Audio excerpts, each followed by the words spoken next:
Hey, everybody. Hello, and welcome to Career Expert Roundtable. I am Bill, the company's expert. And as always, I have Abby from Life Work Balance with me. Hello, Abby. How's it going? It's going well. I just got back from a week of my own life work balance, taking a week off from all the things to enjoy the mountains where I live, and I'm ready to get back to it. So hopefully everyone else is feeling refreshed and recharged from the weekend, ready to jump back into their job search.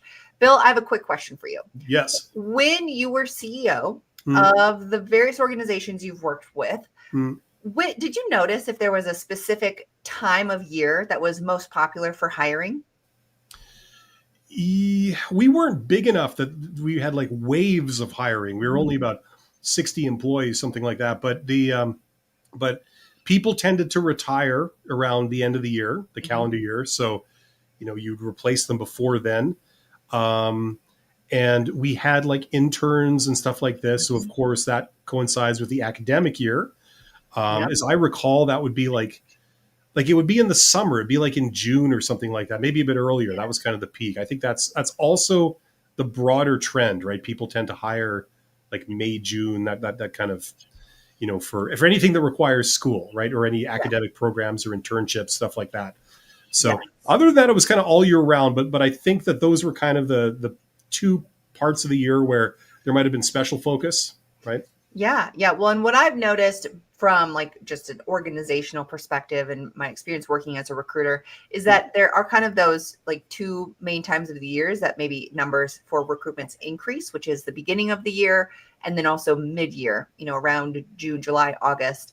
And so we're kind of in that same time frame right now that people are probably going to start to notice that job postings get ramped up, and that's usually because it aligns with organizations' fiscal calendars.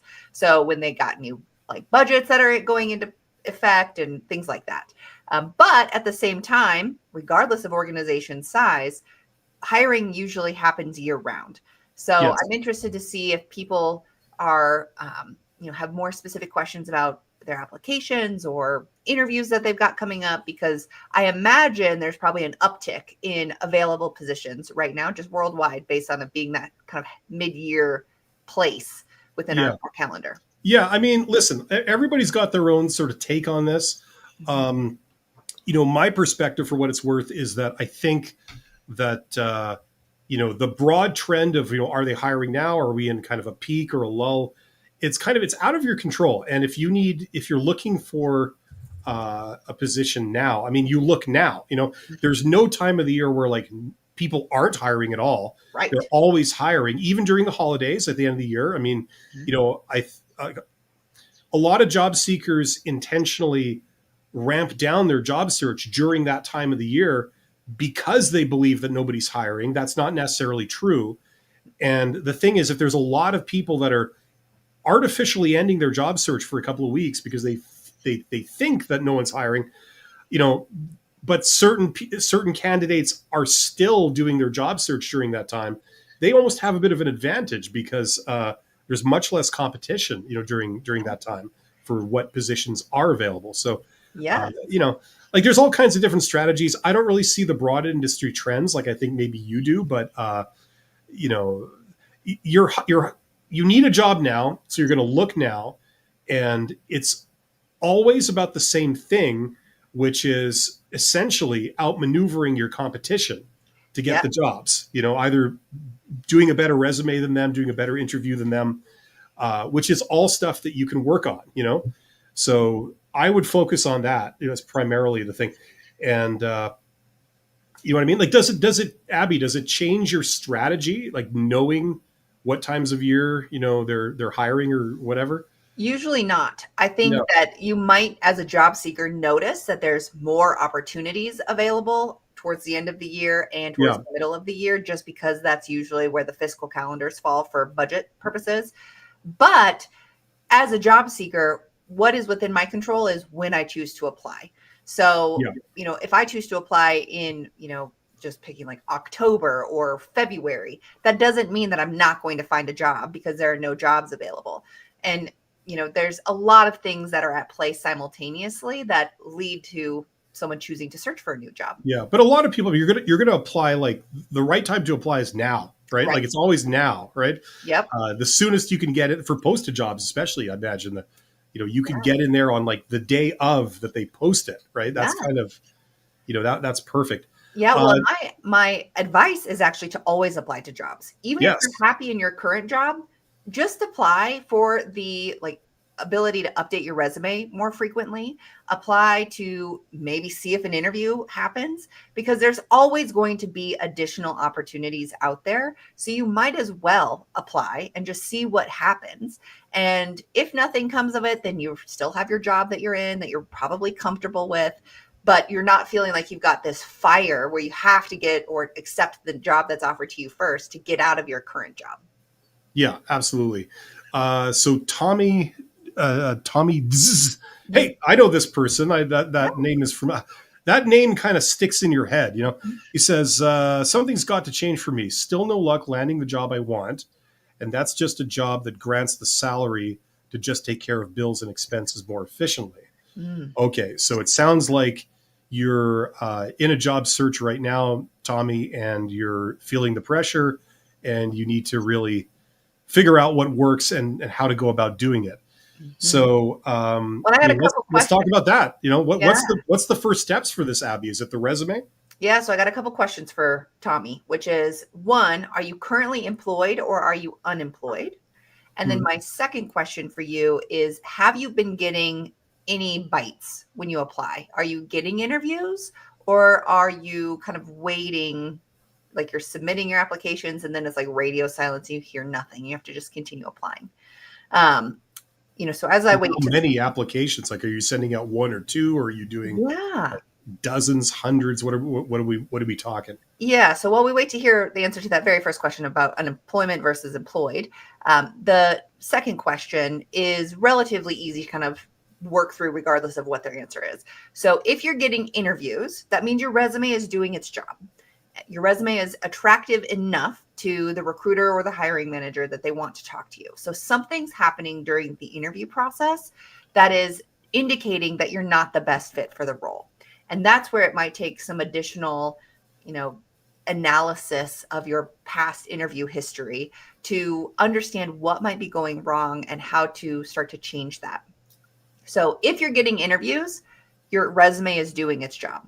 If you're not getting interviews, then your resume is not doing its job. Yeah, that's what to focus on, basically, right? Yeah. That's the implication of this. Yep. Now, the other thing is, are you employed versus not employed? If you are actively employed, then that's a good thing because you are still able to probably meet those bare minimum needs of, the taking care of the bills and all of those things. Like this person's comment says that they want a salary that takes care of the bills and expenses more efficiently, Hmm. which may mean that they can still make ends meet for now. If you are unemployed, then there's probably even more of a dire need to get a job as soon as possible. So, that's a separate conversation altogether. But ultimately, it comes down to, are you getting interviews or are you not getting interviews? If you're getting the interviews, your resume is doing its job. You need to focus on something that's happening in the interview process. And that is so hard to suss out. It's one of those things where, like Bill, you and I have talked about this so many times. That's so frustrating about the interview process is that the interviewers are not objective about hiring for their position because it's not just about your skills to do the role. They're making a lot of assumptions about you and the answers that you share during the interview process and how you show up and how you look during the interviews to decide Yeah, if you're going to yeah. be I fit. mean, the way I look at it is, uh, you know, the standard thing that recruiters look for, that they're taught to look for, is, first of all, they're not looking for the best candidate; they're looking for the least risky candidate. Yeah. Those are two different things. Um, the other thing that a lot of the delusion that a lot of job seekers are under is that if you're qualified for a job, that will mean that they will offer you the job. Mm-hmm. And that's not how it works. The reality is that there are many candidates that are equally qualified for the job in the eyes of the employer. Yeah. That means that, regardless of how you see yourself, you might see yourself as like the most qualified person around to do this job, right? So, you think that that's like a competitive advantage. Mhm. What, and sometimes that does give you an advantage. But I think, and you can tell me if you agree with this, Abby, the kind of average standard way it's regarded is that the employer looks at the sort of bare minimum requirements, like technical requirements to do a job. And as long as you meet those, they consider you qualified. If you exceed those a great deal, that doesn't necessarily mean that you get an advantage in the running, when they eliminate people and they choose the person, you know. Yeah, and I would say that when it comes to that, it's there's a lot of ways to do it. My experience with it was you've got to somehow figure out how to rank candidates who apply. So let's just say that, Bill, you and I have the same qualifications to meet the position minimally, Yeah. but I have certain preferred qualifications and you have other preferred qualifications, but we don't Yes. meet those exact same ones. So minimum qualifications were identical, preferred qualifications were slightly different. As a recruiter, to make my life a little bit easier, I used supplemental questions on the application. So people would click, I have this many years of experience doing this. I have, check boxes of I have experience working with these different softwares, etc. And then a point number would be generated for that person. And then people Yeah. would The be point ranked system. Yep. based off of this point system. And that made it a lot easier to say, okay, this person is self-reporting that they have these things. I'm going to assume that that's relatively accurate. When I dive into the top 10 people, I'm going to double check that they actually have those qualifications based off of their application. So Yep. everyone who meets minimum qualifications gets put into this pool, and then they get ranked based off of their preferred qualifications. Usually a computer system will do that if there are those supplemental questions. If not, if you just upload your resume, AI might take a look at your resume, or you might have a recruiter who goes through application by application and then ranks people that way. And it's completely arbitrary too. Every organization will have their own ranking, like what they assign points to. And a lot of times, as I understand it, every individual, like every recruiter, might have their own version of the point system. Like okay, if you have this educational qualification, that's 10 points. If you have 5 years of experience, that's 10 points.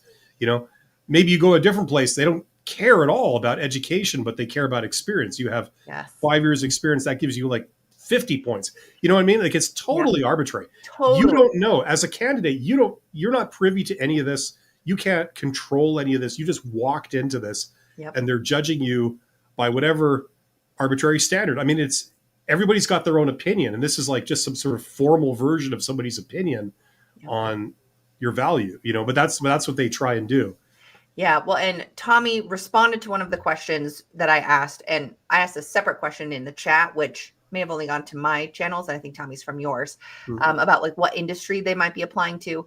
But so they're not getting many interviews. They'll hear back and then radio silence, no interview.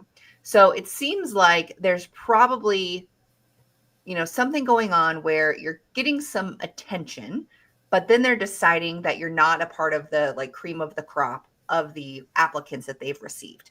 So in this case, what usually will happen is if you are tailoring your resume, you're not tailoring it to the reader. You're tailoring it to what you think that they want, but not necessarily what they actually want.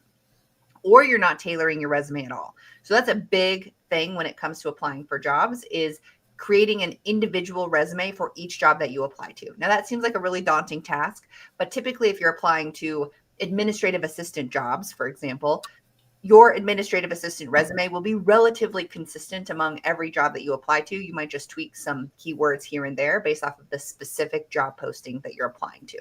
So it shouldn't take hours to tweak your resume. It should take 5 to 10 minutes to make some small minor adjustments for the specific job you're applying to.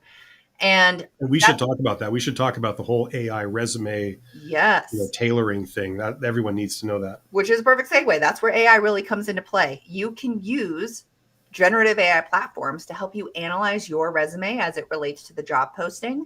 You can ask it to identify blind spots or gaps or areas of concern that might come up for the recruiter or the hiring manager. And those generative AI platforms, while not always the most accurate, can at least give you a starting place on how you can start to tailor your resume. Yeah. So first of all, by generative AI platforms, we're talking about what? We're talking about ChatGPT, I know you like Grok, I is it? like Like Grok, the which is Twitter through one? X. Yep. Yeah. I mean, Well, there's there's a others. Have bunch. you tried Gemini? Is that good for this? Have you used it much? I I have. don't use Gemini all that Okay. often, but it's Yeah. one of those platforms that people can certainly use. Yeah. And there's even, I want to say it's jobscan.io, Hmm. which I'll do a quick Google search to see if that's the right one. But you can actually link to the URL for the job posting and then upload your resume, and it will give you a percentage of how well your resume Yeah. It's like a matches. more specific tailored tool just to deal with resumes. Yeah. Yes. Yeah. Yep. But same idea. Yep. You know, But ultimately, you do want to create a very specific resume for the job that you are applying to and not get lazy and just say, I've created one resume for an administrative assistant role, and I'm going to upload that exact same resume to the 12 administrative assistant roles that I'm going to apply to. So, your resume, if you're getting some interest, but you're not getting any interviews, it's still probably something in your application that's indicating that you are not the most qualified of the applicants who have applied. I want to answer a couple of questions, quick questions, because I want to come back to this, but this is going to take a while to talk about. So Yes. I just want to say here to Santiago Go. says, do you really think that we can get a job without any reference inside the company? Yes, you can, Absolutely. but you got to go through this process with recruiters. You're going in the door with 800 other candidates, and you're playing that game of your resume has to fit more than anyone else's and all this kind of stuff. Yep. Um, Well, and the every alternative is job that networking. I've gotten has been without a reference inside the company. Every job except for one, which was still like I was unknown and I had someone who made a connection for me that like they brought me with them. But every other job I've had has been me having to apply online, Yeah. cold, not knowing anyone, not having any reference or connection inside the organization. Yeah, absolutely. You can, but that's the game you're playing. Basically, you got to go. Mhm. I mean, there's always networking. Networking is the hack for the system. If you don't fit into that tight pigeonhole Yeah. that you know this system is designed for, like let's say you're a generalist, you had a career for 7 years in this industry, and then you jump to another industry, you had a career 7 years there, then you jump somewhere else, you've been there for 3 years, like you don't have as much experience as other people, you don't fit into that nice little tight pigeonhole. Maybe you got a large work gap, like whatever. You don't fit this mold. So for you, there's a lot of hope. It's just called networking. If you go talk to people one-on-one, you're getting the job not because of your resume or what you're saying about yourself. You're getting the job because, first of all, you're the only one that showed up. And secondly, they see you. You're demonstrating why you're awesome. When you talk about the subject matter and they see you know your stuff, when they find that they get along with you and that you communicate very clearly and you're very professional, that's why they hire you, not because of what's on your resume, but because of who you are and what's in front of them. So Well, and there's I want to always use that. it. Yeah, and I want to use the like analogy of let's say that you are looking to go to a restaurant in a new city that you've never been to before, and it's all within the same like radius. They all have the same stars, but they're all different types of cuisine. So like maybe for me, it might be like a Mexican restaurant, a Thai restaurant, an Indian restaurant, an American, Japanese blowfish only yeah, restaurant. Yeah. and all of those sound good to me. And then I have to make a decision on which one to go to. And so I might just have a hankering for some chips and salsa. So I might just choose the Mexican restaurant over the other restaurants Or the blowfish. or the blowfish. So Yeah. there's really You have a no hankering. like rhyme or reason other than like my gut feeling is telling me to go with one restaurant over another. So that's like what it's like for a hiring manager or recruiter to pick from this pool of applicants. But if I know someone who used to live in the area who recommends a specific restaurant, the chances of me trying that specific restaurant is higher than me just picking a random one because someone I know and trust is recommending that I go to this other restaurant. So it's Absolutely. the same thing with networking. If I have a connection who's making a connection for me about a candidate who's applied, I'll probably pay more attention and be more privy to that specific person than I would just a random person that I pull a resume off with, no prior history to ahead of time. Yeah. I mean, we could get into it. That opens up on the whole, like, if you're going to network, you network not with a reference in the company. You network with the person who's got the power to hire you on the Yes. spot. Yes. And then The if they decision like maker. you and they have a need, bam, you're in right there. Like that's Yeah. the other thing. Okay, now there was another relatively quick one. So my dream says, how do I get out of a job that I'm bored of?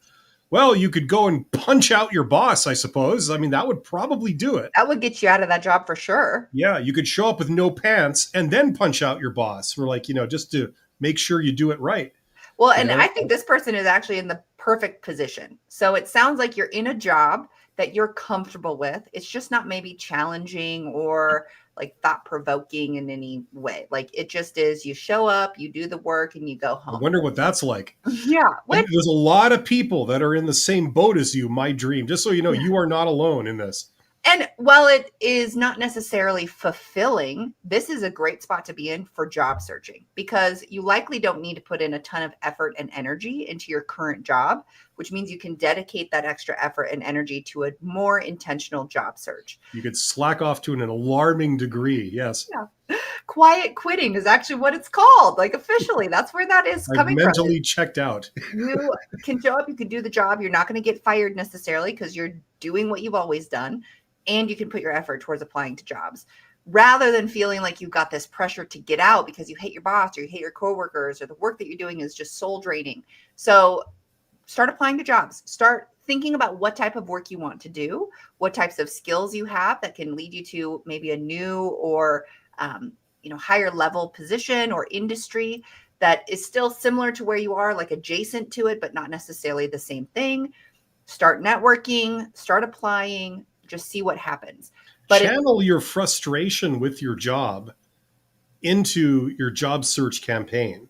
yeah, Like if people at work annoy you or the work is just extremely tedious, you feel like you're wasting your life. That's really the feeling you get. It's very uninspiring.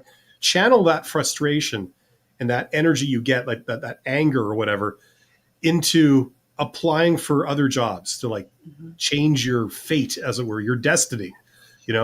That's a very constructive sort of place to put that stuff. It serves a purpose. And this is all within your control. If you are feeling bored in your current job, maybe you want to stay in your current job, but what can you do to make it less boring? Is there a specific project that you want to work on? Do you have these ideas on processes you can improve?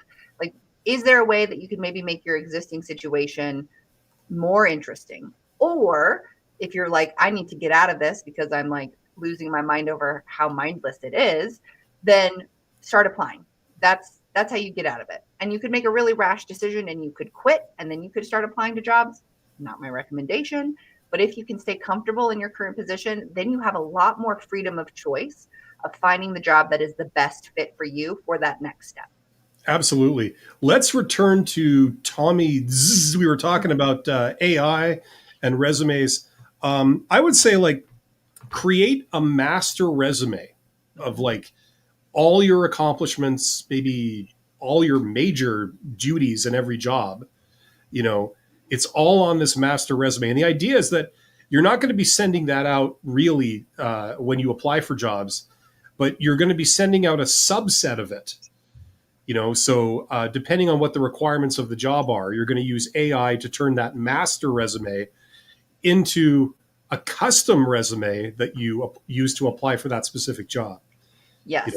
So I just put in the chat, and I think it goes to my people who are watching. So not necessarily people on your channel. Your people. Yes, my people, not your people. But if you're able to somehow access the chat and you can see my chat in there, I've linked to my master resume template that I provide. And so you can download that directly from my website. I've got a Google Docs version of it. I've got a Word document version of it, and even a Canva version of it. And I'm right now going into my studio and I'm going to pull my playlist. See, I see both. I see life work balance. I think your link there. I see it has a YouTube thing, and I see a separate thing that has I guess it's Twitch, like the purple icon. Yep. So yep. And so I think that's people if they're watching from my channel on YouTube or from my Twitch stream. I thought It doesn't just go everywhere. I thought this I stuff went don't everywhere. think so. Oh, okay. But I'm That's not confident. So disappointing. just in case, if you're watching from Bill's channel and you don't see my chat come through, maybe Bill can repost that in a little bit, or you can visit Okay. my Well, website. we have to keep moving because I see some questions are being built up here. I just want to say, like, what's the process for creating a custom resume, Abby? That just so people who aren't doing this, we already mentioned you're using ChatGPT, you're using Grok, you're possibly using Gemini. There are more specialized tools out there just that specifically do resumes. Do you know if any of those are free or they're paid, like the specific tools? Um, I imagine they're I paid, but bet I they're don't know. paid. Yeah, yeah. And I've gotten some people who will reach out to me via email, like wanting to collaborate on that. And I actually do not think people should, and this is separate from kind of where you're going, but just as a general rule that I apply is I do not think other people should write your resume, which is why I like using the free resources of, the generative AI platforms Yeah, that yeah, can create a draft for you that you then continue to make your own. yeah. Like just Um, ChatGPT alone. I mean, I think that's a lot of people's entry into this. yes. That or Yeah. Gemini because they're pretty in your Yeah. face when you get on the internet. But uh, yeah, create a master version of your resume, put it into like ChatGPT or whatever AI tool of your choice. Tell it like this is my resume, and you paste it right. Yep. Paste the text, and Yep. then paste in the job description. Say this is the job description. You paste that in, and then you could say create me a custom version of my resume that's designed to apply to this job, and that will be a very very close match with all the keywords, key phrases, all the requirements they're looking for. And it will take your resume and make like a super version of your resume that matches this job using all their lingo. Yep. Takes out stuff that like you have on your resume that's a distraction, has nothing to do with the job, Yep. right? Yep. Well, and I think You one know? of the biggest things that so we as humans want the easiest way to do things in And we general. want it now. Yeah. We want like the easiest way. So in most cases, the first thing that I see when I work with clients is they use templates. Do not use a template. Use an unformatted document that doesn't have any like hidden code, no color of text, no like pictures or images. Don't use a template. Do not do that. Always start from an unformatted plain document. And the reason for that is very similarly with ChatGPT. If I were to copy a template into ChatGPT, things get all mixed up and wonky. So even ChatGPT won't be able to read your resume the right way. Sure, it has like the upload function, but even that is not 100% accurate. Yeah. So always use an unformatted plain text document. And while it might look plain, it is what will get through the applicant tracking systems most effectively. And it usually looks pretty professional. So if I'm in here using like my picture and I've got images and icons and tables and things that are super fancy, Yeah. that Graphs can and actually make things. it Yeah. much worse. Yeah. Yeah. So first and foremost, unformatted, plain Word document or Google Doc, whatever it is that you choose to use. Keep it simple. Do not get fancy with templates. Yeah. Then from there, it's much easier to tweak and make more specific to the jobs that you're applying to. I've got a couple of videos all about how to use programs like ChatGPT and Grok to tailor resumes. And again, you don't want to rely solely on what it creates for you. Yeah, go check those out. If you're in the habit of not tailoring your resume to each job you apply to, and coincidentally also you might not be getting a lot of results, like a lot of interviews and things like this, go and watch those videos of Abby on her channel talking about that. How to customize your resume using ChatGPT and other AI tools. That's what you need to do. That's what's going to get you interviews. Going through this process. Yep. Let's keep moving here. We got Hertis says software dev here. I think I found a dream job on LinkedIn, but it has got a lot of applicants already. How could I max my chances of getting an interview? I suspect applying normally will not work.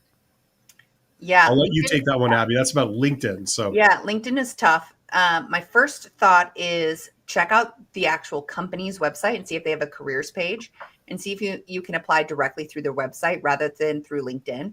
Because I'm not an expert on how LinkedIn's like job boards work from a background perspective. So, someone might click apply and then the number just says that X number of people have applied. And LinkedIn doesn't know how many people have actually applied on the website directly. So the numbers might actually be less on LinkedIn than what it actually is. Or it could be more if people just click apply and then it counts that as a number of people who have actually applied.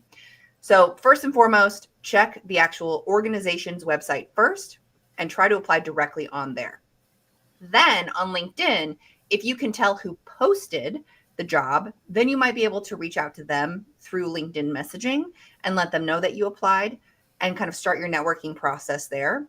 If you can get a hold of their real email with the organization, that might even be a better way to kind of initiate that conversation. And again, this is tough because even if they've gotten 1,000 applicants, maybe 998 of them are unqualified, but you are qualified. So even though it was posted several days or weeks ago and they've got 1,000 applicants, that still might not give you any indication of your chances of getting the job or not.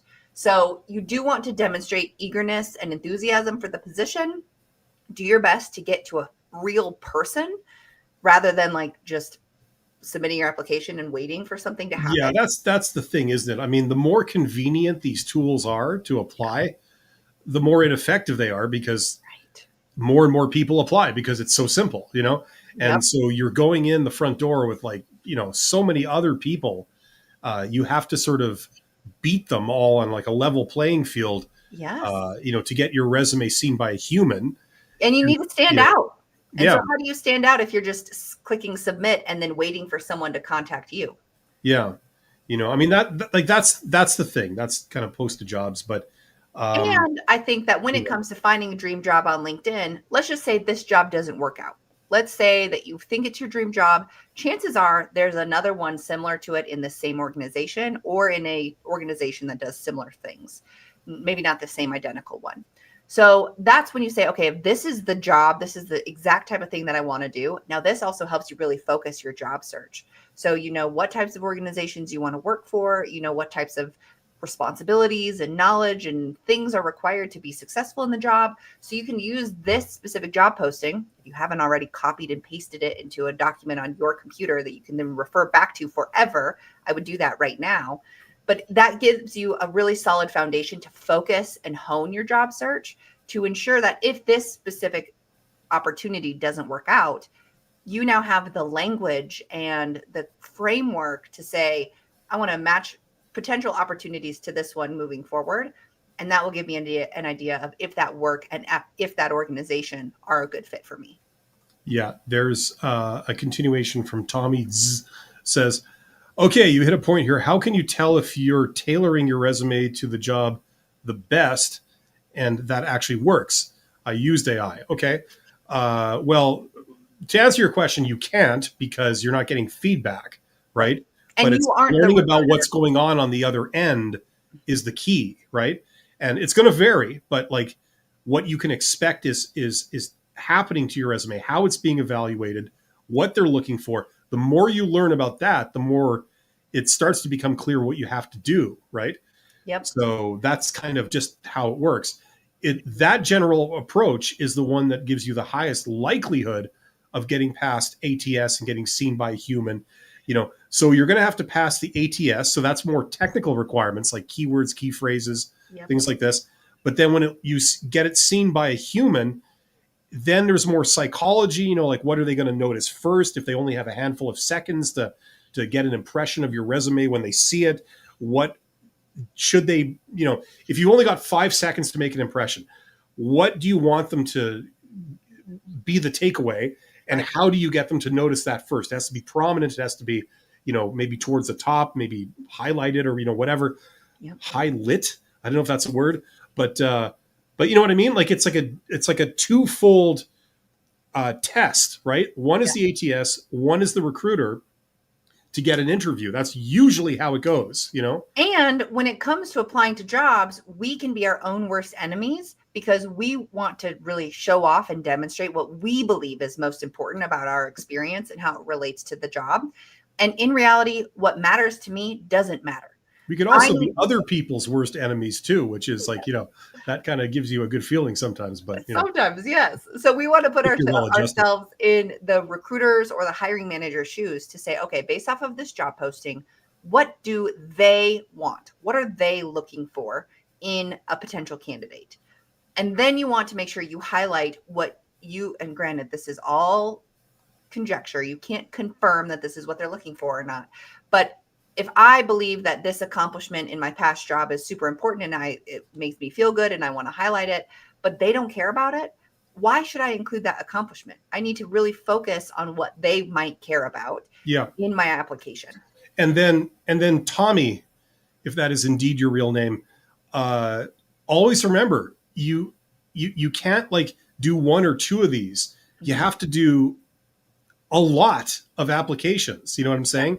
Like, how you can apply for a lot of jobs just by not customizing anything, just like clicking apply, apply, apply. You send the same resume everywhere. Yep. You know what I mean? Same cover letter, if they even need it, they usually don't need it. You know what I mean? Like, and you could do like literally, you could apply to hundreds of jobs in a day. Thousands. Yeah. Yeah. So that's kind of the other part of this, right? You don't know what's happening on the other end. What is happening on the other end is going to change with every job you apply to, with every organization that you go to. It's a different person. It's a different organization. They have their own ideas of how to evaluate candidates. They've got their own ideas of what they're looking for, and some of them are really out to lunch. You know what I'm saying? Mm-hmm. You have no control over that. You have no information on that, right? So all you can do is take your best guess, match what they said they're looking for as closely as possible, present it in the most sort of universal way that, nobody would have an issue with. There's no red flags, and then you apply to a lot, right? Yes. So that's the key about AI, because, you could customize resumes before AI came along. It would take you like an hour or something to do each one. Yes. Or more, right? Yep. The idea now is that you can apply for hundreds of jobs in a day, each one tailored to the job, right? That's what you couldn't do in the past. Yeah, in the past, you'd have to go through each job posting, and like my recommendation was using highlighting. You do green of the things that you have and the yellow of the things that you could do but don't necessarily have, and red of the things that you don't have. And then you really highlight the green things, and then you might bolster the yellow things. And like that alone, just reading and doing the highlighting takes 30 minutes minimum. But now we have ChatGPT, and Tommy asked what other platforms to use out there. My preferred right now is Grok, Grok, through X, or the old Twitter. And they're just about to release Grok 4, which is, one of the, it's a new update and all that stuff. It's completely redesigned with how they process things. And I feel like regardless of what platform you use, in fact, you might want to use both to just compare what the outputs are. Regardless of which one you use, you're going to still need to do some tweaks, but you can use it as a career coach or as a resume writer to give you ideas on what is most important from the job from more of a objective place. I'm going to be reading through a job posting and making some assumptions about what I believe is most important, but a computer AI system might pull out things that I never thought would be important for the recruiter or the hiring manager that I would have never focused on, but can help me. Absolutely. LB says, I'm a UX designer with 13 years experience plus masters. I usually work in big tech companies, but I want to transition my career to management consulting and with service design. Am I ready to go for it now or later? It's tough to say. It really depends on what type of consulting we're talking about here. If you're talking about being a small cog in a big machine at a huge consulting company, then that's one thing. It's mainly about your technical skills and, how well you work with people and stuff. But if you're trying to go out on your own, as in the other extreme, where you're like, self-employed as a consultant, then all of a sudden the marketing is going to be like the main thing. Because with consulting, it's like they can buy anyone's advice. Everybody's got an opinion. Everyone can do certain types of work. Mm-hmm. Why should they pick you? That's the big question. They don't know you. So why would they listen to you? You know what I'm saying? Yep. Do you know people in that industry? Do people know of you in that industry? it's going to depend on things like that. If you're on like the sort of independent end of consulting, Yeah. and if it's on the corporate side of it, it's more like just getting any other job, really. That's what I would say. Yeah, and I would say like a business coach is probably the person for you to talk to. I think, I don't know what type of, it seems like you don't necessarily do one-on-one stuff, Bill, but Bill might be a good person to chat with. Not with individuals. I work with Yeah. companies, but not with like individuals. Yeah. And so, I mean, if you go for it now, you could always start small and kind of have it be your like side hustle while you're still doing your current stuff and start to build, your background and like loyal following and start with social media and like all of the marketing stuff there, while still having a reliable job, which is how I kind of started my coaching and consulting. I was working full time and then on nights and weekends would do my career coaching and kind of build my business that way. And so you could do both simultaneously and see how it goes from there. It's possible. I mean, sometimes that is awkward because if you're trying to consult in the area that you're working in a day job in, right, there's a conflict of interest. The company doesn't like that. They have policies against it. and maybe the people that you're trying to serve aren't available. So like for me as doing career coaching on the side, many people were working and had nights and weekends free, which aligned great with my coaching and consulting. Yeah, but it's going to be a custom thing. Yeah. Yeah, it wouldn't have worked well if I was trying to do it during the day while I was also working. So there's probably a lot of options out there for you. I would say I'm not the person to give you the advice on if you should go for it right now or not. And Bill doesn't do the individual stuff, but I bet there's probably a business coach that you could talk to who could give you some insights and help you come up with a plan to test the waters a bit. Absolutely. Helicopter, hello to helicopter. Mm-hmm. Okay, Tommy has a bunch of comments here. When you say tailor your resume to your job and to the reader, and I use ChatGPT and I tweak it, how can I be sure it will make it through their filtering system or at least a fighting chance? Well, you don't know for sure, but the thing is, like, okay, it's a matter of guessing what they're looking for. Now, some things they've disclosed. They've said, like in the requirements, we're looking for someone who's got this, someone who's got this, right? Now, are all of those like absolute requirements? Like it's a showstopper if you don't have it? Usually not, right, Abby? Like usually maybe there's a couple of things that like are the minimum requirements you must have, and those must be demonstrated in your application somewhere. The preferred qualifications, in many cases, there are even some preferred qualifications that they can't list. Like we would prefer someone who can just work well with our team. They're not necessarily going to say that. So usually the job postings are a lot more technical based. But if you do a little bit of research on their organization, you look at their social media pages, you Google who the manager is and who the people on the team might be, and try to identify maybe some of those more like soft skills, those more interpersonal skills, try to identify the culture of the organization. Those are things that are hard to put into words on a job posting that you could then start to build in your resume or your cover letter to give yourself that fighting chance. Now, that's not necessarily what will make it through the filtering system, but that will be something that will help you make it through the person. The filtering system is the job posting. If they have an applicant tracking system that's analyzing your application, it will be looking for years of experience in a certain area. They'll be looking for keywords of what types of softwares you used or what types of that's the key. Like keywords is separate from the requirements. You know what I'm saying? Like they're looking for like let's say it's a supervisor job. Okay. Now let's say the first requirement that they list in the job posting is you should have 5 years experience as a supervisor. Okay. So I think the way it's going to work is that, probably in all likelihood, they're looking for the word supervisor on your resume. Now, if you get one candidate that mentions it once, that is scored a 1 or something. Mm-hmm. And if you have another candidate that's mentioned it 10 times, maybe they have a whole series of supervisor jobs leading up to this, and they talk all about what they've done as a supervisor on their resume, that will score 10, right? So it's independent. They both meet the requirement, but one person scores higher because they're using that word a lot more. So they're looking for words, they're looking for phrases, right? They could be looking for things that they don't actually mention in the job posting. There's like hidden requirements. Yes. We want this person to be a very, very good collaborator and have a background of like really working with many types of people in many different situations. Yeah. Maybe you have a boss that is really difficult to work with, so you're going to need to be good at communicating with them. They're not going to put that in the job posting, but they're thinking that in their mind when they're reviewing applications, when they're interviewing, and they're measuring people's performance and the documents that they submit against that unsaid thing. Absolutely. And, it could go even deeper because, for example, let's say, coming back to the supervisor example, they're hiring a supervisor for a highly unionized environment. And maybe the supervisor has to interface between the workers who are all like heavily unionized and the management, which, maybe there's a lot of hostility between those two, right? Mm-hmm. So the supervisors they want to hire have experience working with unions in a unionized environment.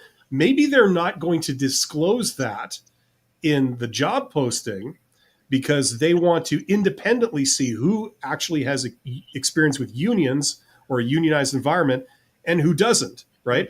So if they had said, we're looking for someone who has worked in a union, then that like most applicants are going to say, oh yeah, I know all about unions or something, you're going to mention it, right? But if you don't say you're looking for that thing, that's maybe a bit better of a more accurate test to see who's got that and who doesn't. Yeah. So they intentionally do things like this. So it's about the keywords, the key phrases, and things like that. You might know a bit more than I do, Abby, about like exactly how they do the AI on the filter system. Well, and even just from like even further down, like in the development process before they get to the AI stuff, is in most cases, organizations will have a standard job description for every single type of job. So, for example, let's say that we have a software engineer position and an administrative assistant position. The administrative assistant position will have a position description that HR provides to everyone who needs an administrative assistant. They will also have a job description that they provide to everyone who needs a software engineer role. Now, then those are going to be identical that HR provides to every single person. Then the hiring managers or the recruiters will tweak those slightly to match the type of person they're wanting to hire into the role. Sometimes they won't. Sometimes it will just be the generic bones job description with no meat onto that job description that gives you any idea of what they're specifically looking for. So that's another thing to keep in mind is what you're looking at could just be the bare minimum that the job is expected to do as a part of that software engineer or administrative assistant position in the entire organization. And it's not even specific to the department or the team or even the specific role that you're applying to. So that's where some of that extra research really comes in handy. If you can figure out who the hiring manager is, if you know what department it's in, you can start to narrow down what they are or may be looking for. And if you can get it in with someone, if you can talk to the recruiter directly, if you can talk to the hiring manager directly, if you can talk to someone on the team, they might be able to give you some insight on what that role will specifically do, what they're looking for when it comes to the person they're hiring for this role, etc. Now, Tommy says here they could be looking for words that may not even be on the job description. Absolutely. We were kind of talking about that. And, the other thing is, like Abby mentioned, soft skills earlier. And you're absolutely right. Those would be prime contenders for things that they are, that they're looking for these things. Mm-hmm. They don't explicitly say it, and they don't explicitly sort of quantize it and write it down on their sheet and check it off as like a, in an interview, but that they care about that stuff. Yeah, because being a good communicator, you can't really quantify it. And I might believe I'm a great communicator, but my previous supervisor is like, absolutely not, terrible communicator. So there's all these things that are very subjective. Whereas how do you quantify professionalism, for example? You know what I mean?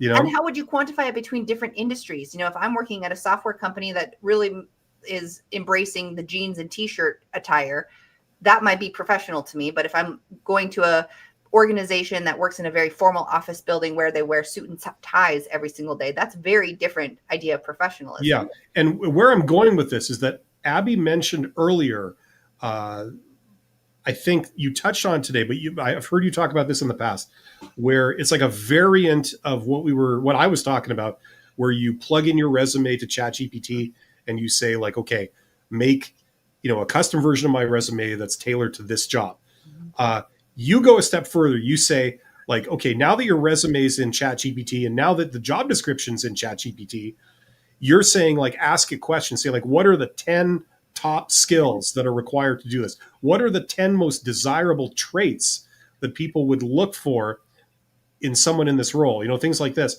Yep. And those could be ideas that you would want to add into your resume.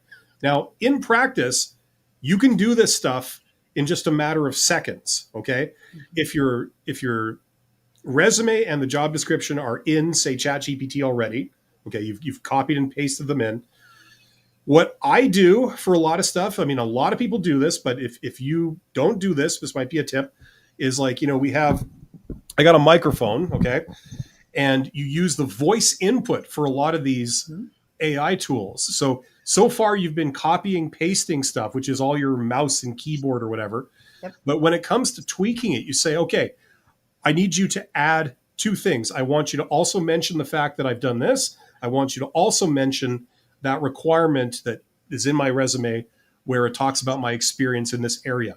I also want you to mention that I'm a great people person and give a couple of examples from my accomplishments where I've shown initiative.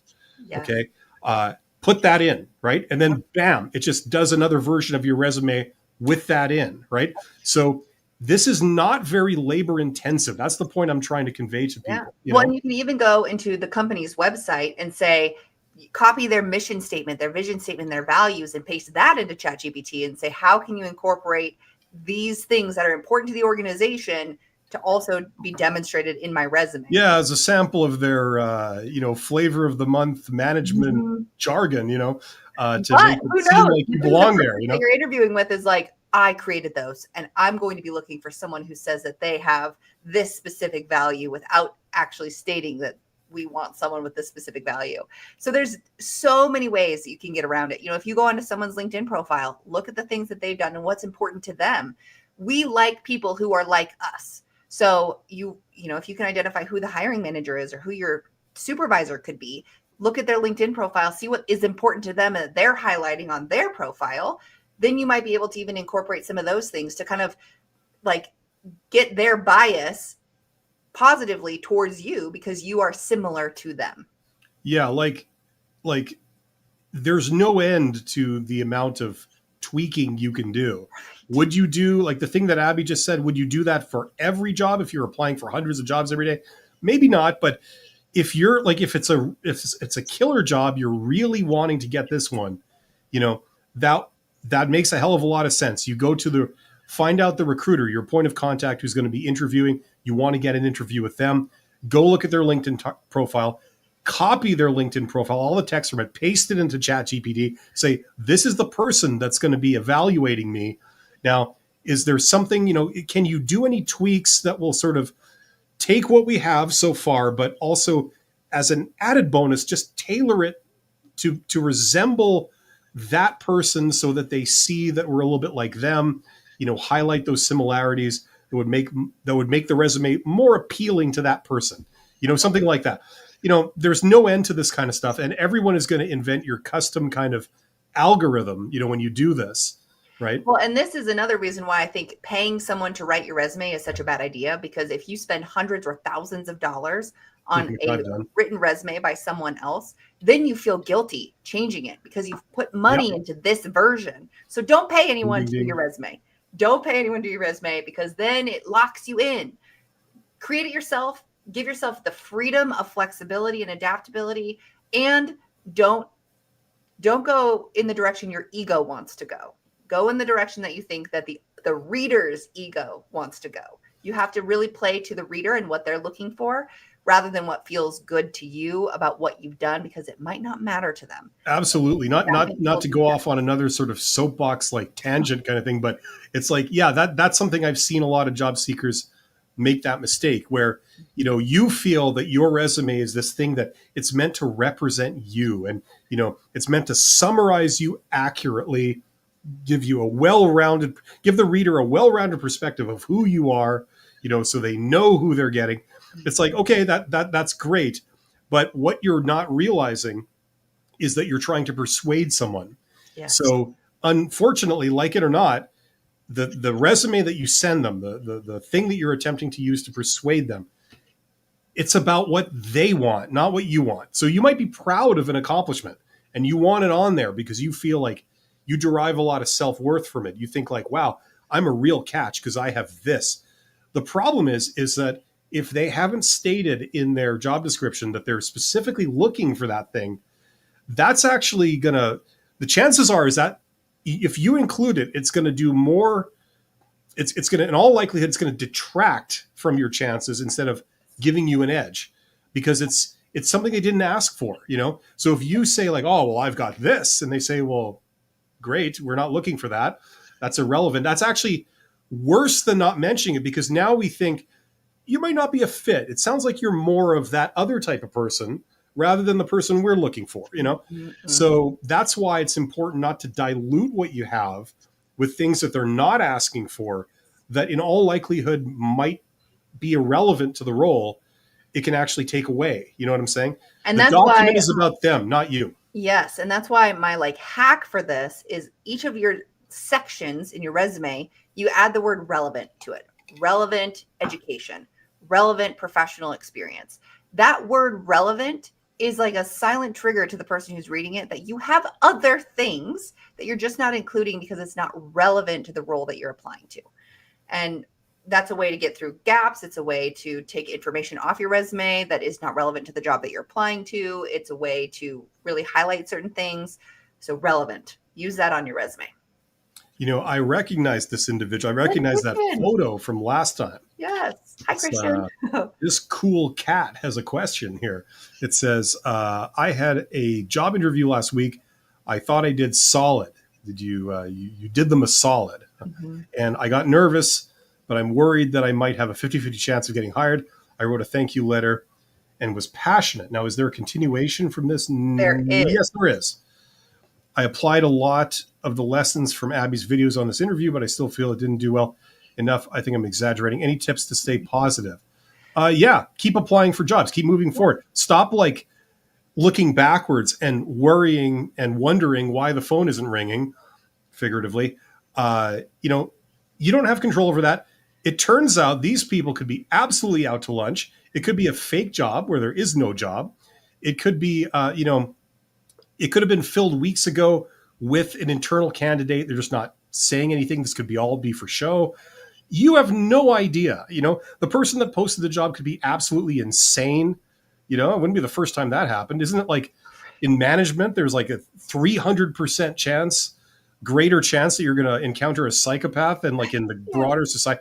You know, you have no idea what's going on. There's no way to know what's going on. Right. So don't do this to yourself. Not only is it bad for your mental health, it's also unproductive. You could be looking forward. You could be pursuing new opportunities. That's what I would say you should do. Yes. And I'm going to mention the book that I mentioned in every single live stream, which is 7 Habits of Highly Effective People. There's this concept of the circle of influence and the circle of concern. And you want to focus on the things that fall within your circle of influence, which are the things that you have control over. You had control over how you performed in the interview. You don't have control over how they perceive you or the decisions that they make. If you feel like you did well, you did solid in your interview, that's the best you can do. And now what else is within your control? Continuing to apply for jobs, following up if needed. You know, if your interview was last week, then you've already followed up with a thank you note and you were passionate about and enthusiastic about that. If you don't hear anything, you know, within 3 to 5 business days of sending that email or that thank you note, then maybe follow up one more time and just check in. Keep in mind, if you're in the United States, we've got the 4th of July holiday on Friday. So yeah, where people go absolutely nuts. People might be out of the office all week this week. So response times might be slow. Maybe they didn't even get your email yet with your thank you note. So think about the things that are within your control. What are things that you can do? And the more you focus on the things that are within your control that you have influence over, the easier it is to start to focus on those things and forget about the things that are less within your control. Even though they concern you and they impact you, if you don't have control over them, it's a waste of time and energy to spend your time on them. The 4th of July weekend, yes, where everybody gets drunk and rowdy and society stops for like a day. Yeah. Or it's more than a day, isn't it? It's like a whole extra long weekend or something, isn't it? It depends on where it falls. So in this case, it's Friday. So I bet the partying Okay. continues through the weekend. But usually, like if it's a Wednesday, then the 4th of July is the day, and people will then go back to work on the. So does that mean like LA is going to burn to the ground or something? Well, People get drunk and rowdy and they take to the streets, and things don't tend to go upwards from there. I remember yes. in the 80s when like Argentina won the World Cup. I remember that. And it really felt like the city of Buenos Aires was like completely destroyed in the ensuing party that they had down there afterwards. Yes. So just hopefully people will take it easy this year. Yeah, I would say that maybe the Super Bowl celebration is something that could cause that type of upheaval in a city that's celebrating 4th of July, because it's every single year. There definitely is an increase in drunk driving and, explosive problems. People burn down their houses sometimes. So like everyone be safe out there. Be letting off of fireworks in public places. Yeah. Yes. In a suspicious kind of thing. Okay. We got a couple of Vivian Starr says star. Awesome. There was one comment up above under Christian's first comment that said, I applied for a job. The interview was great. After a month working, the individual training was supposed to retire. Who was supposed to retire decided she wanted to stay. Things began to be very conflicting. So I don't see a question associated with that. I don't even see that whole comment there. It's up a couple more from where you are right now. Oh, okay. From D. Staley, I think. If I missed your question or if we missed your question, I apologize. This is it's a little bit chaotic with this way we're doing this, but you know what? Yeah. And I would say ask again. If we missed your question, just post it again and we'll yeah. And I would say in this situation, if you got hired and then the person who was training you, who was supposed to retire, decided not to retire, it would be unethical of the organization to let you go because they've hired you. It could happen, but I think from an HR perspective, your job is probably secure, but not guaranteed. And if you're in a probationary period, sometimes the probationary period lasts for a year. They might try to figure out a reason why they want to get rid of you and keep the other person. But if this person is close to retirement, the chances of them kicking you out to keep them around is slim. Makes sense. Vivian Starr says, do you recommend 1-page resume or how many pages? I think it varies. Right? I would say, depending on the level of job that you're applying to, the best rule to go by is 1 to 2 pages max for a job. Now, if you are applying to a very high level senior position, C-suite where they're wanting 20 years of experience, whatever that might look like, then more pages is fine. But in most cases, if you stick to the 1 to 2 page minimum, or maximum, then that forces you to truly assess what is most relevant from your background for the position you're applying to. And my recommendation is to always just do 1 to 2 pages max, unless it's a much higher level job that requires many years of experience that may require then you to detail all of your previous experience that meet those requirements. Tommy, I bet many people are doing the same messaging.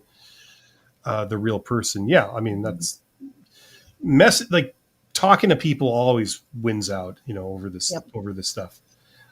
The way they do it like this is because it's an alternative to talking to people, because talking to all of these, if you had to talk to all these people individually, it would be impossible. Yes. It'd be prohibitive. You couldn't do it. This is kind of a streamlined way of like making a decision by having everyone submit stuff and then having computers sort of filter it and, this kind of thing. Yeah. Well, and if you're on LinkedIn, for example, and everyone is then identifying who the recruiter is, and everyone is then sending a message to the recruiter saying, I'm very interested in this, but you figure out their real email with the organization or their phone number and you call them and leave them a voicemail, that will stand out more than the 500 anonymous emails or messages they've got through LinkedIn. So going the extra mile to try to identify who someone is and how to contact them more directly, not through platforms like LinkedIn or Indeed, that will help you set yourself apart. So the goal is to say, how can I separate myself from the group to stand out in a positive way? I don't want to be seen as a stalker. You're not going to show up at their house and say, good morning, I brought you a cup of coffee. I applied to this position. That's creepy. Don't do that. But if you can email them directly, if you can find their phone number and you can call them and leave them a voicemail on their office line, then that will probably make more of an impression. I guess technically it depends on how much charisma you have, because you could make that work, but you'd have to have like Jim Carrey levels of charisma for that to happen. Even though I think that guy's like hated in real life by everybody, but what can you do? Somebody with an alphanumeric name says, "Hello, both. I interviewed with the CFO. We discussed many things, and he showed me many details. He even discussed the salary, and I informed him/her. I'm flexible." That's his pronouns, him/her. They informed they'll be back. Okay. Like I'll be back, like a Schwarzenegger thing. It's been 2 days. Okay. Well, 2 days doesn't mean anything necessarily bad, right? That's how I'd take that. Well, and they had an initial comment almost at the bottom. It's like 4 above from the very last comment, which is, should I do anything or wait? I know that they're doing budgeting and things. So if you had this interview, it's been 2 days. That, if I'm doing the math right, because today is Monday for me, Friday was probably when you had this conversation with them. Saturday, Sunday is 2 days. Monday now makes it, a third calendar day, but really it's been. I contacted them on Saturday and they did not get back to me on Sunday. So I figured I would wait. Yeah, I would wait for just a little bit. My recommendation is 3 business days. You should wait. So if your interview was on Friday, 3 business days is Monday, Tuesday, Wednesday. So if you don't hear anything by Wednesday and you felt like it went really well, you had these great conversations, you're expecting to hear back sooner.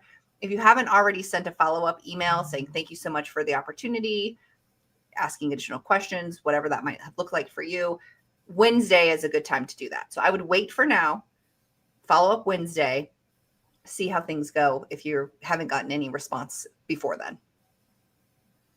Makes sense. We have this one. I'm trying to find a junior job at IT development. I have 1 year of junior experience. I'm currently finishing my bachelor in IT, I guess.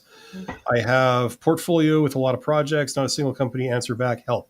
Okay. So first thing is maybe you know this already, maybe you don't, but there's a difference between being qualified for a job and knowing how to get a job. The two things are almost completely independent, I would say. You have a lot of qualified people that kick ass at being able to do a job, but can't get the job to save their life. You have a lot of people that are really not that qualified, but get the jobs because of a lot of soft skills and a lot of understanding of how people are persuaded and how you make your case, right? Including what channel to go over, how you connect with these people to make your case. Yep. So people showing up in person have an advantage. Knowing how to talk to people in person has an advantage. Knowing how to carry a conversation has an advantage. Knowing how to pick the time and place to do that. Understanding people's patterns and, when's a good time, when's not a good time, that kind of stuff, that helps, right? That will always win out over, well, I emailed them my resume, kind of thing, especially if you're going in with many other people, yes. Right? So because you're qualified doesn't mean that you necessarily, they'll pick you, you know what I'm saying? Yes. And a junior job, it might even feel like it's easier to get a junior job, but I actually think that a junior job has more competition because many people are trying to get their foot in the door at that junior level to then get into the higher levels. So if you have 1 year of junior experience, that is helpful, but you might be competing with people who have 3 years of junior experience. The other thing that you've said in this comment is that you're currently finishing up your bachelor's of IT. If your organization has a career center, visit that career center because many times universities and colleges will have like an internal job board where people from external organizations will post on the college job board. And then you get, there's like this agreement between the college and the organization. So that could boost your chances. And if you're getting your bachelor's right now, you probably have access to the career counselors who are at that organization, at the university, who can help you with your resume, can help you do practice interviews, all of those things for free because you are a student there. So I'd recommend looking into that. If you are applying and you're getting 0 responses back, your resume is not doing its job. So you need to take a look at your resume. And so working with someone who is a professional who can, have that eye for what is maybe missing can be helpful. You can use the generative AI platforms, which we've already discussed extensively in this stream. And you have a portfolio with a lot of projects. That's great. That's a great way to demonstrate your experience. But for some reason, the way that you're showcasing that experience is not doing its job. So I would recommend, if you're currently finishing up your bachelor's, contact your university's career center, see if they can connect you with an organization that actively works with the university to hire new people or do internships. Have a career counselor look at your resume and give you some feedback on it. Practice interviewing, things like that.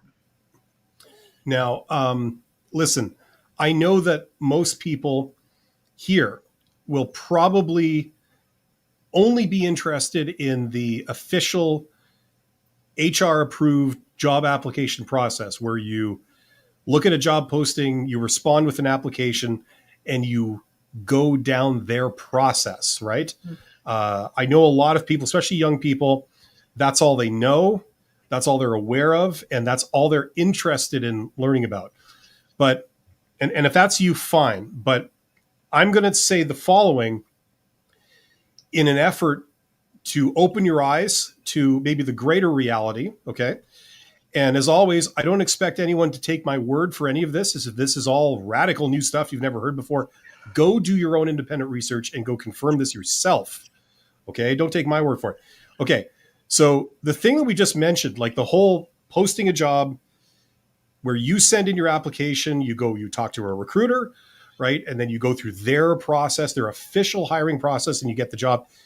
That's not the way the majority of people land jobs.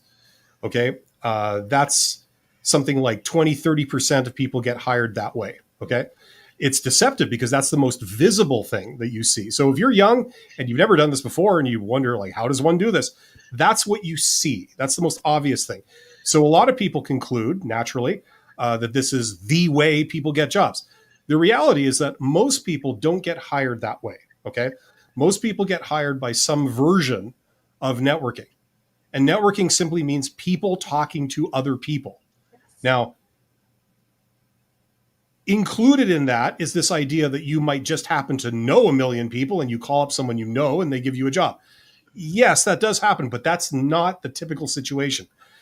What's more typical is that you apply for a job in person, or you go and talk to somebody that maybe you know or you know of, but you don't actually know, or you reach out to the organization and talk to someone other than a recruiter. Mm-hmm. Okay, so there's many ways of doing this, but that's a thing. Now, I'm going to not go any further into that direction now. But what I will say is this: in IT specifically, and this is addressing this person's question. Okay, you're a young person, you're trying to go into IT.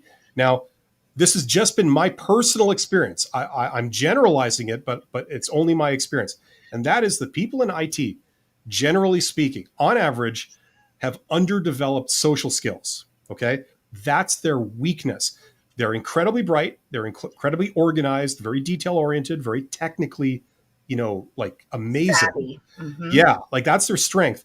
But when it comes to communicating with other people, when it comes to persuading other people, when it comes to collaborating with other people, they're generally poor. Okay, on average. There's always exceptions, but that's kind of the trend. Now, if you're a young person, you got the technical chops, you want to go into IT, great. Okay, you certainly can. Now, what's kind of more rare is a person like that who's got the technical chops, but also knows how to communicate with people, how to persuade people, how to collaborate with people.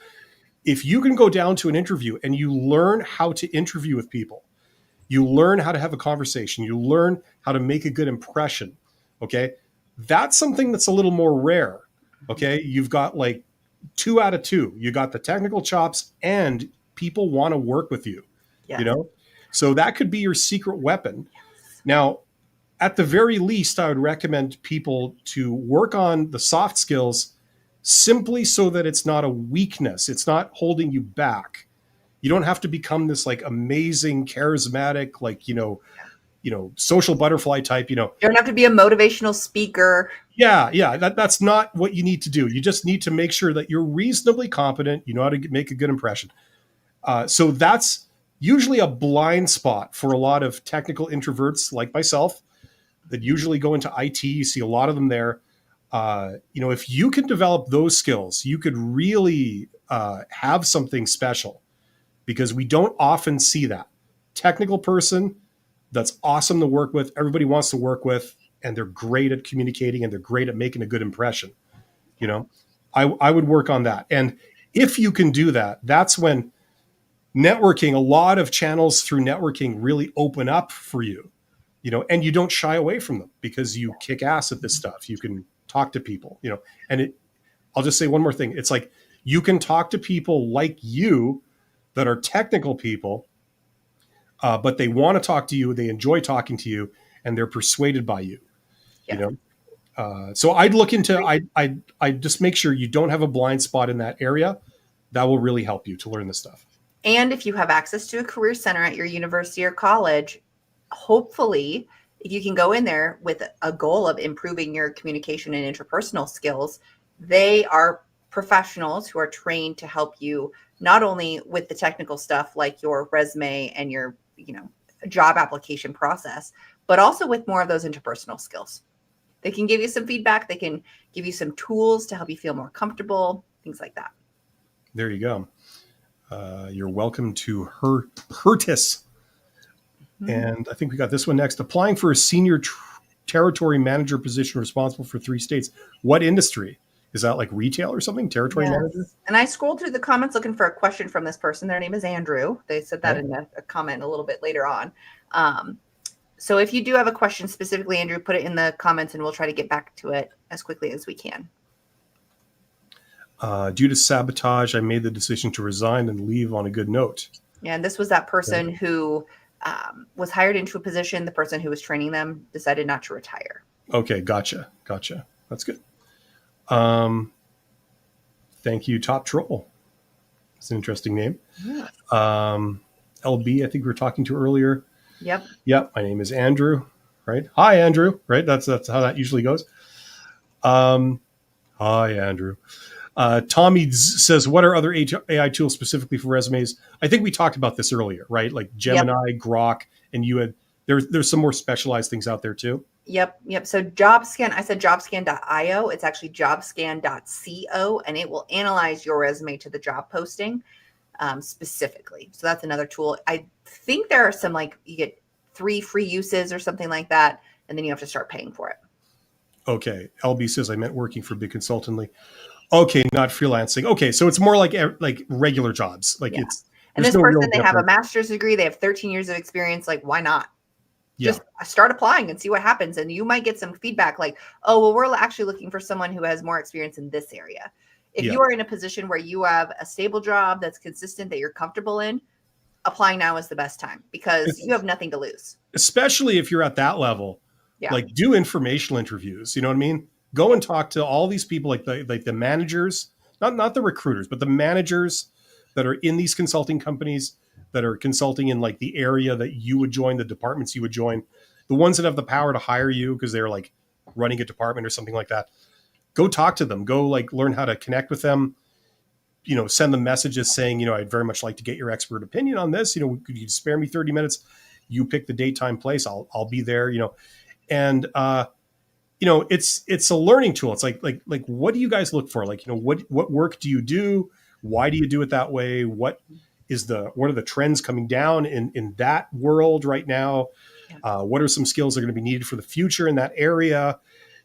Knowing all of that would be damn useful if you're trying to break into it, right? Yeah. So do a whole bunch of informational interviews. Like, you can, if you know how to do this, you could set up like between 5 and 10 informational interviews with these people, in the next couple of weeks. Go take all those interviews, go learn all that stuff right from the horse's mouth, not from the horse's ass, right? Learn right from the source. And then when you apply for jobs, you have an idea of kind of like what they might be looking for and like the stuff that they haven't explicitly stated. Yeah, you and that know? networking is so important, especially if you want to get into a big company like McKinsey or Deloitte, because they're hard to break into. Yeah, So don't just apply to those big organizations. If you can work for a smaller organization in consulting to start to build that like experience doing that type of work while continuing to apply and networking with the people at McKinsey and Deloitte, then great. But if you just focus on the like most, like the ones that are in your face the most, chances of getting in the first or even 5 times that you try applying might not work out. But eventually, you'll probably find someone who works there who you can connect with, who can give you an internal referral or connect you directly with the hiring manager. So, networking is definitely the way to break into those really big, absolutely. popular And the firms. thing is, if you're talking to if you're networking, if you're doing informational interviews with the hiring manager, I mean, you know, it's just like job search. You know, you're going to encounter people that you just don't click with. You know, they click with you enough to want to meet with you. To, you know, they're intrigued by meeting you. It sounds like really good, so they want to meet with you. But you know, it ends up not being like this amazing match made in heaven kind of thing. But then you keep doing this, you will connect with people that like you meet them, you guys click, you know, you have the same kind of opinions, you know, you relate to each other, you know. So if ever they're hiring in their department, I mean, guess who would be the front runner for that? It would be you. You know what I mean? And they already know you, so you're not just some faceless resume of some stranger on a desk. You're someone they've met. They've got a sample of how professional you are, how likable you are, how easy you are to talk to work with. Yep. They can tell you know your stuff because you know the questions you're asking and you know things like this. You know what I mean? So it leads directly to job opportunities also. A lot of stuff where they haven't posted the job yet, but it exists in their mind. Maybe they were going to fill it internally, whatever, but then you land in their lap. You know, there's a lot of opportunities there. So either way, that would be my recommendation. You get the information out of it. You also get opportunities directly out of it. Yep. Looks like our next question is from Guy Incognito. Okay. Which is they graduated in IT in 2020 and have been applying and networking ever since. I'm now 41 and the job is not going to happen. I don't know what to do now. Is a job in any area possible? Yes, I'd say a job in any area is possible. I would say that a job in IT is also possible. If you're worried about ageism, I hate to sound like a broken record, but like networking, that's the great leveler. You know what I mean? If Yeah. you don't fit into an exact mold, you know, you can equalize everything by networking if you know how to do it right. Yep. Informational interviews, direct outreach, learn about these things. Go and like learn online. Yeah. And we talked earlier with Tommy about this as well. So I'm not sure if this is a similar situation, but if you're applying to jobs and you're getting interviews, something's happening in the interview process. But if you're applying to jobs and you're not getting interviews, then it's like you likely your resume and your application package. Absolutely. Yeah. So you got to kind of identify where the problem might lie. And then if you are getting interviews and you're not then moving forward in the process, are you following up and demonstrating, that growth mindset? Sometimes they'll just give you the like cookie cutter answer if there are better qualified candidates, but sometimes they'll give you some really good insight. Like, well, we're looking for someone who has this specific experience with this specific platform. You didn't have that, so we decided to go with someone else. But it certainly can feel defeating to, get a degree in a field and then, it's 2025. So work 5 years to try to find a job in the field and not be successful at that. But if you're making the decision to switch away from IT, you still probably have lots of skills, knowledge, and abilities that are applicable to other industries that you will be able to successfully apply to those industries. Relax, reflect, mood song says, is it okay? Try to apply for a position at the same company if you already interviewed with them for a different position. You can. I mean, personally, I would, like all things being equal, I would look elsewhere. There's nothing that says you can't. It's just that these people have already rejected you once. And I would say it really depends on the size of the organization. So for example, if you're applying to an organization that has 20 to 60 people in it, they probably all talk and, they'll be able to track within their internal system if you've applied to a position before. Well, more importantly, they could have like one person that like, they handle all the hiring, like at least some recruiter or something. If it's like a organization of 100,000 employees, I mean, if you're applying for a different department or something, it's like 2 different organizations, really. Yep. You know? Yep.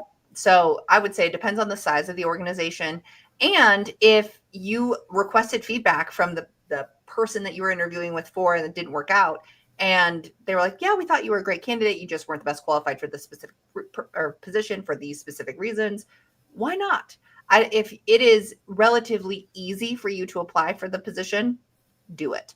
Don't use your exact same application materials, but if you got through and interviewed for the position, it might just not have been the right time then, but I don't see any harm in continuing to apply with the same organization. You can do good, very good on an interview. I think you mean well, right? You like it when people correct your grammar? Like usually it's infuriating, right? Yeah. Just don't snap, okay? You can do good, very good on an interview. Show up 10 minutes early, shirt and tie, good answers, and not get the job because of bias. Well, you can not get the job for a lot of things. Mm-hmm. Bias is one reason, but just because you didn't get it doesn't necessarily mean there's bias, okay? So I just want to say that, right? The reality of most jobs is that they've got lots of applicants, including lots of interviews. Mm-hmm. What's the average, Abby? Is it like traditionally, I think it used to be kind of 6 interviews, but now that we're doing them virtually, how many are we doing on average for a job? And you mean number of candidates that are being interviewed? Candidates that you interview for a job. It really depends on the position. So yeah. I would say for the ones that I would recruit for, we would have like our short list of probably 5 to 10 people. Yeah, somewhere in there. Yeah. Because then we do a phone screen. And of those first 10 people, then we narrow it down to an even smaller list for an actual interview. Yeah. So I would say, if it's one recruiter for one job, 10 max. Yeah. And then usually you have like some version of like a final 3, right? Mm-hmm. Depending on the job. Okay. So, I mean, the point is you've got one job, one position, you've got a lot of people applying. Most people are going to go away with a no. It's not necessarily because of bias, just the reality, right? Yep. And just because you do all those things, it doesn't necessarily mean they automatically would or should hire you. Right. It depends on the situation, right? Certainly what you're doing. Yeah, what you're doing is good stuff. If as you described it here, you're on the right track, but there's a big element of random chance. You can do everything right, and then they'll hire someone else because they mentioned that they had this little thing, and unbeknownst to you, we were looking for that. So they get it, even though they didn't have as good of a presentation or as much experience, whatever. It's a crapshoot. The way you succeed at this game is quantity and quality. You know what I'm saying? Mm-hmm. You've got to go to a lot. You got to throw a lot of things at the wall in the hope that one thing will eventually work out. You know what I'm saying? Yeah, and I am a dang good employee, but I don't get every job I apply to. It is this random chance thing. So not only do I have to do the random chance of getting through the applicant tracking system to get seen by a human, then I have to the random chance aspect of applying and making a good impression on that day at that time. And that it's also a good day and a good time for that person. Like there are so many other factors at play. Bias does play a part, but it's not the whole story for sure. And, I describe myself as a former CEO because I'm never going to be a CEO again. That's by design. But it's also, even if I wanted to, I couldn't do it because I'm on YouTube. Mm-hmm. You just don't do that because you say things you're not supposed to say. One of the things I'm going to say here to you, James, is that sometimes they're looking for people they can exploit in some way. Mm-hmm. You know what I mean? They're looking for young people that are ignorant and innocent. And will say yes to anything. They'll say yes to anything. They'll think that the compensation is really good and appropriate when it isn't. And they're looking for people that don't realize that they're being exploited. You know what I mean? And maybe you didn't fit that mold. Maybe you're too aware or you're too savvy to fall into that intellectual trap. And so they rejected you for that reason. Or you would probably cause trouble for them. Yeah. Yeah, absolutely. So it's just random chance. Okay. So just keep trying. Okay. And sooner or later, serendipitously, something is going to work out for you. Okay. Yep. It's just a matter of time. Let's quickly, we've really hit our hard stop time here. So we've got 1 minute. Listen, I want to say a couple of things. If you are looking for some additional help in preparing for interviews, okay, check out Abby's channel.